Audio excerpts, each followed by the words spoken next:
Hi, allow me to introduce myself. Ako si Crisostomo Ibarra, anak ng yumaong Don Rafaelo Ibarra. Isang lalaking minahal at minura ng bayan ko. I left for Europe as a boy, and now I return as a man. Dala ang bagong pag-asa. Balik ako hindi para magyabang, pero para magsimula ng pagbabago.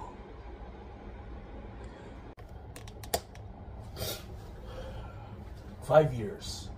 5 ka tuig. 5 years ako wala diri sa Pilipinas.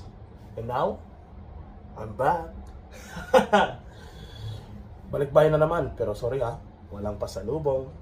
Ako na lang mismo ang pasalubong nyo.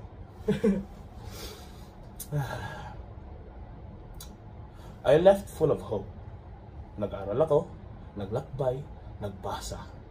I saw countries where kids dream big and schools open doors, not close them. Kaya naisip ko, why not here? Bakit hindi natin pwede mabigyan ang mga bata ng parehong oportunidad? Kaya gusto kong magtayo ng paaralan.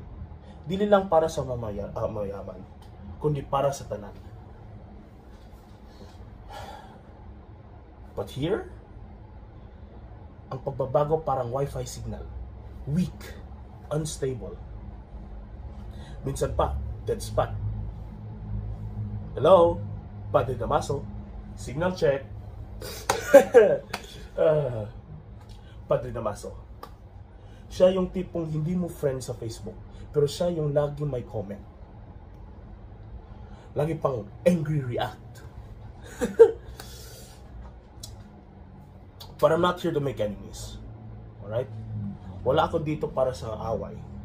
I'm here for the future. Para sa kinabukasan natin. Para sa inyo. Para sa bayan.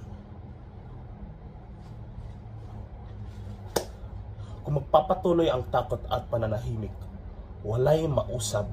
Nothing will change. So let's be the change, you know? Be the courage.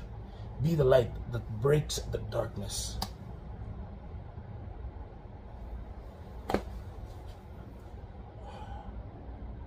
Kung dili nato buhaton karon, kano sa pa? Think about it.